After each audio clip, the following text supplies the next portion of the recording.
Anya adored antique things. She often went to flea markets in search of unusual objects that could decorate her apartment. One day she found something special, a doll. It was a porcelain doll in an old dress with lace, with golden hair and expressive blue eyes. The doll looked very well cared for, despite her obvious age. The seller, an older woman, smiled when Anya asked about the price. "This doll is very special," she said. "It belonged to my grandmother. They say she can memorize." Anya paid no attention to the salesman's words and bought the doll. When she got home, she put it on the shelf in the living room where her other finds were. That night, for the first time, Anya felt that something was wrong in her apartment. She had a strange dream. She was standing in her living room, and the doll was sitting on the shelf, watching her. Her eyes seemed to follow her every movement. Waking up, Anya felt strange, but decided that it was just a figment of imagination. When she got to the kitchen, however, she noticed that the doll was no longer on the shelf, but sitting on the table. "I must have moved it myself and forgotten it," she muttered to herself. The next day everything seemed calm, but towards evening Anya began to notice strange things. Her phone rang, but there was no number on the screen. When she answered it, a quiet childish laugh sounded in the receiver.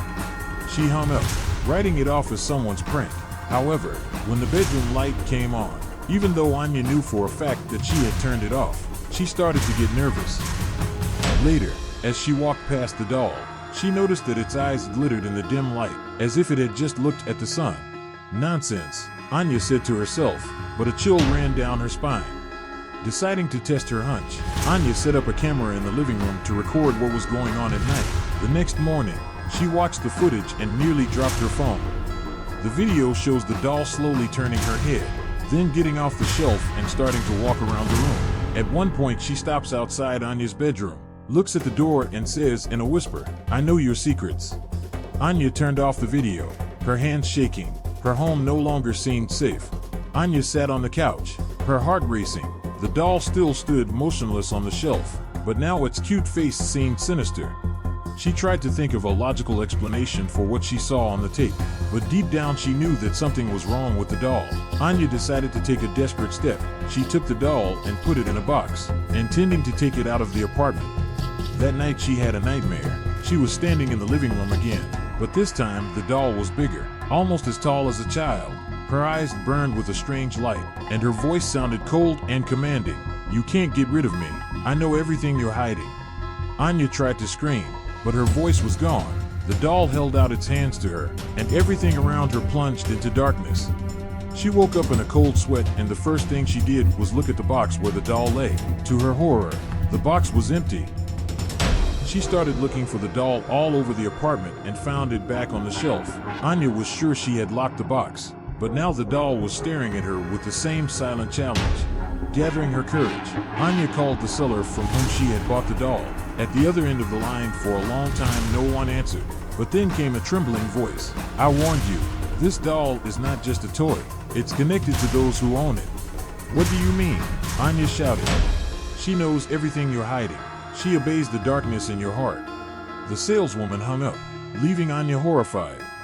The next day Anya decided to write down again everything that had happened during the night, but when she looked at the new recording in the morning, she saw that the doll was no longer just walking around the apartment. It was now standing by her bed, looking at her, and then whispering, "Do you remember what you did?" Those words triggered a wave of memories for Anya. A few years ago she had quarreled with a friend, and their conflict had ended tragically. The friend had died in a car accident, but Anya had always felt guilty about their last conversation, filled with resentment and anger. Now it was as if the doll was reading her mind, pulling out the darkest secrets from the depths. Anya packed the doll back into the box and took it to the dump. She stayed behind to see for herself that the doll had been burned along with the other items. Flames engulfed the box, and for a moment she thought she heard a whisper, "You still won't get rid of me." But the box burned, and Anya was finally relieved. However, in the evening, when she returned home, she saw the doll. She was standing in the same place, on the shelf, and her dress was absolutely clean, without a trace of ash or dirt. "You belong to me," the doll whispered. "I know everything about you, and I will never leave." Anya felt the world around her crumble. The doll was back on the shelf as if nothing had happened. Her eyes looked straight at Anya, and there was something sinister in them that couldn't be explained in words. "What do you want from me?" she whispered, feeling her voice trembling. But the doll didn't answer, only silence filled the room. The next morning, Anya started looking for information about the doll. On the internet, she found mentions of similar antique toys associated with dark magic. She came across an article about guardian dolls that could absorb their owner's secrets and use them against them. The article said that such dolls cannot simply be destroyed. They become attached to a person, and you can only get rid of them with the help of a ritual to break the connection. To do this, it was necessary to find the person who created the doll, or its first owner. Anya remembered the seller. Despite her fear, she returned to the market where she had bought the doll, but in its place was only an empty tent. The seller's neighbors told her that the woman had left and never appeared again. Meanwhile, the doll continued to haunt her. Every time Anya was alone, she felt that someone was watching her. Strange thoughts sounded in her head, as if someone was talking to her.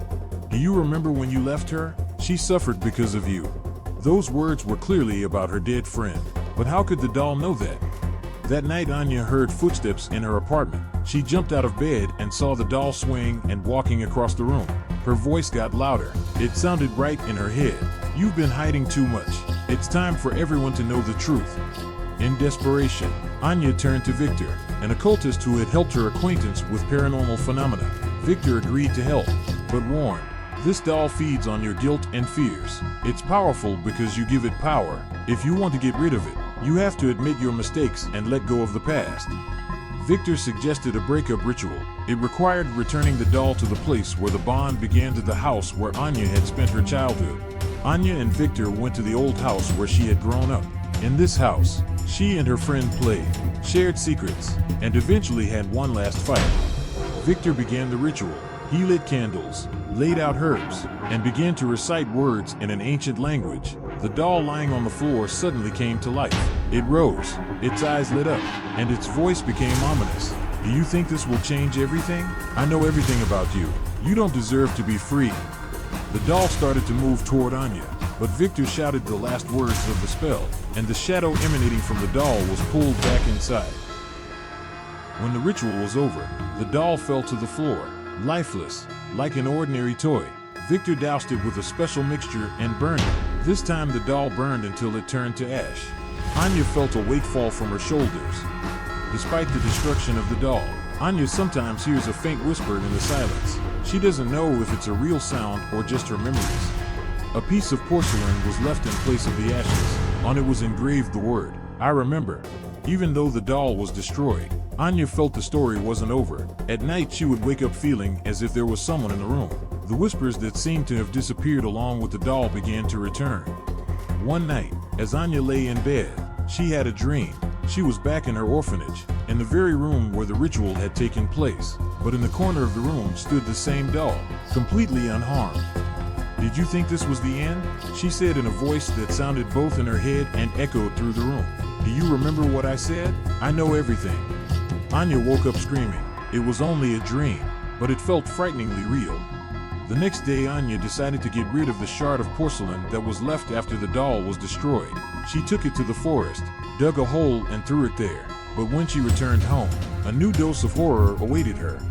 The shard was again lying on the kitchen table. This time, thin cracks were visible on its surface, resembling small lines of text. Anya took a closer look and read the words. "You can't bury me." Panicked, Anya turned to Victor again. He listened to her carefully and frowned. "It's much more complicated than I thought," he admitted. "The doll is destroyed, but her connection to you is not completely severed. You gave her too much power, and she lives on through your fears and guilt." "What can I do?" Anya asked in despair. "The only way to break the bond once and for all is to completely get rid of whatever is binding her to your memories. It will be dangerous, but necessary." Victor explained that Anya would have to return to her childhood home again, but this time, she had to find the place where she and her friend had spent their last night before that tragic fight. There you have to confess your guilt and accept everything that happened. That's the only way to break her influence, Victor said. Anya reluctantly agreed.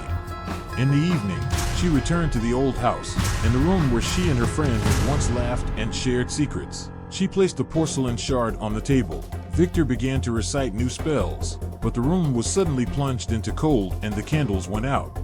"Did you think you could get rid of me?" The doll's voice echoed through the house. A shadow began to form right out of the shard. It grew taller and more massive until it filled the entire room. "It's your fault," the shadow said. "You left her alone, and now I will always be a part of you." Anya, barely containing her fear, took a step forward. "Yes, it's my fault," she said in a shaky voice. "I made a mistake, but I won't let you control me anymore."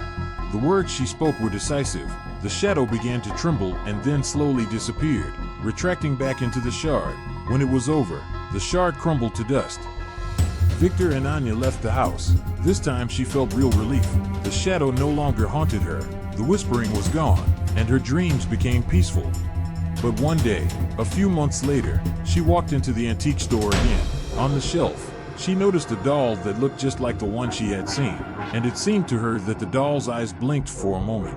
After the last ritual, Anya felt that the nightmare was finally over. Her life gradually fell into a familiar routine, and the weight of the past no longer pressed on her shoulders. She realized that she had made the most important decision. She let go of her guilt and admitted her mistakes. The dreams that used to be filled with fear became peaceful. The house she grew up in was sold, and the memories of the doll became a distant but still creepy episode in her life. But sometimes, passing by antique shops or flea markets, Anya felt a strange chill. It seemed to her that from the depths of the dark shop windows someone was watching her. She learned not to pay attention to it. One day, however, while looking through old photos, Anya saw a childhood photo of her and her friend. In the background was a doll, the same one with blue eyes and an antique dress.